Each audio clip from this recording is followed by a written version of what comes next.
The following is a class on the Bhagavad Gita as it is, first chapter, text number 11 and 12, given by His Divine Grace, A.C. Bhaktivedanta Swami Prabhupada, recorded on July 13th, 1973, in London, England. Translation. Then Bhishma, the great valiant grandsire of the Kuru dynasty, the grandfather of the fighters, blew his conch shell very loudly, like the sound of a lion, giving Duryodhana joy. So, Duryodhana was doubting that my grandfather, Bhishma, is more affectionately inclined to the other party. So, he may not be lenient in fighting. So in order to encourage Duryodhana, Tasya Sanjanayan Harisam. I don't think that I am lenient, I am strong. Immediately, to encourage him, he blew his conch shell. Nowadays they use bugle. Formerly, the conch shells were used by the kings. And not that in modern days the fighting takes place. The poor soldiers, they come to fight, and the leaders, they remain in safety place. It is not like that. All of them came out. Kshatriya, Bhishma Dev came, Duryodhana came, Arjuna came, and face to face they have to fight. Not that the poor soldiers should fight and they would remain in a secure place. No. So, Tasya Sanjayanam Harsam Kuruvidha. Kuruvidha, the oldest man in the dynasty, Kuru dynasty, Pitamaha, who is the grandfather of Arjuna and Duryodhana, the Dhritarashtra's elder uncle. His father's elder brother. He was a very old man, brahmachari. And in that old age also, he was taking the risk of fighting. This is Kshatriya spirit.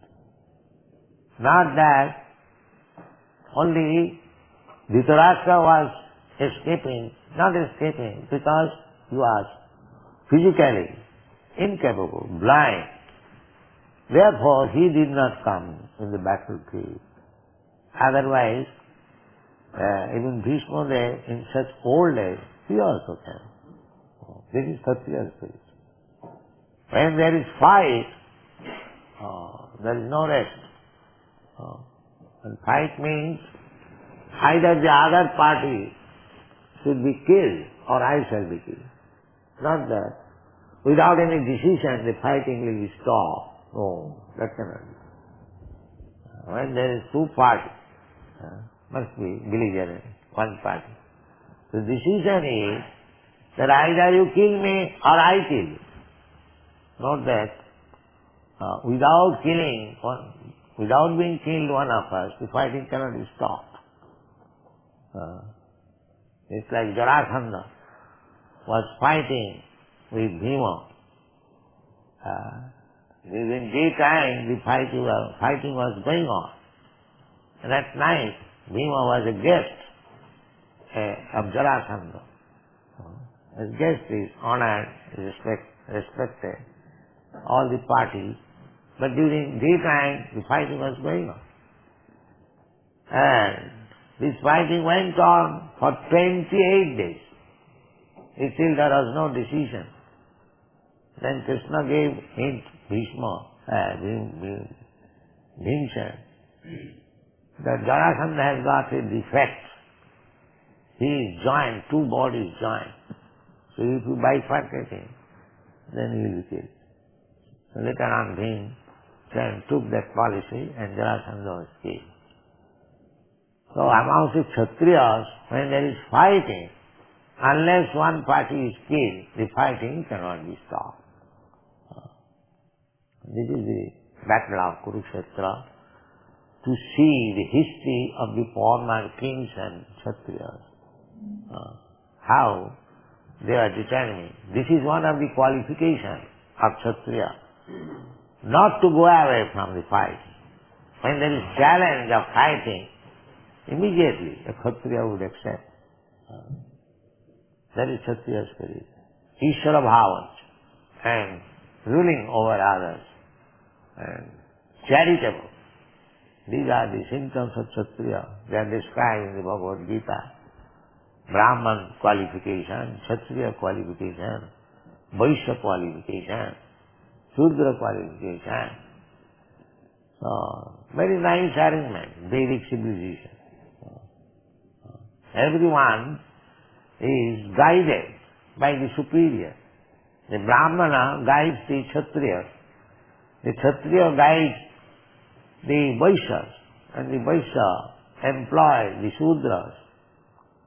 Krasut Varnamaya system guna karma vibhaga. In this way, 4 divisions of Brahman, Kshatriya, Vaishya. They manage the whole society so nicely. The Kshatriya's business was to give protection to the citizens. Similarly, Vaishya's duty was to give protection to the animals. Krishi Goraksha Vanijam Vaishya Karma Sabhav. Vaishya, they should engage themselves in agricultural production and giving protection to the cows, especially mentioned. Goraksha. Goraksha, cow protection is one of the items of state affairs. And now there is no cow protection. Poor cows, they deliver milk and later on they become slaughtered. How much sinful the modern society is, and they still want peace and prosperity. That is not possible. The society must be divided, Brahman, Kshatriya, Vaishya, Shudra, and they must execute their proper duty. And the Vaishyas, they should give protection to the cow, and the Shudras, they should work under the direction of the higher 3 divisions. In this way, there will be nice management. Then, as it is stated during the reign of Maharaj Yudhishthira, Kamam Bhavarsa Pujjanya, the nature also will help. If you keep things all right, according to the direction, then nature also will help you. Nature will give you sufficient foodstuff. Bhavarsa Pujjanya, Kama. Whatever the necessities of life, it will be supplied by nature simply by proper pouring of water. Vrishti. Actually, now the whole world is suffering for drought. There is scarcity of rain. And if the rain is stopped for 1 or 2 years more, there will be havoc. It is already there, havoc. In India there is famine, because they are mostly agriculturists. So there is famine. In other countries they have got industries, but India is not so industrially advanced. So without water, nothing can be produced. Therefore, during Maharaj Yudhishthira's time, Kamang Bhavarsa Pujjanya, Jajñād Bhavati Pujjanya. If you want sufficient water, then you must perform yoga. These are the indications, direction of the Vedic wisdom. At the present moment, no other yoga is possible. The only yoga, Sankirtan yoga, is possible. Jagai Sankirtanai Prayai Jajanti Same. So in this Krishna Consciousness movement is taken seriously all over the world, and they perform Sankirtan yoga, everything will be adjusted immediately. Everything. But these rascals will not take it. They will suffer. Otherwise, all directions are there. People have to take the advantage of direction, perfect direction, without any mistake, and they will be happy. So, we are trying to introduce this Krishna Consciousness movement so that people may come to their senses, take advantage of it, and be happy. Thank you very much.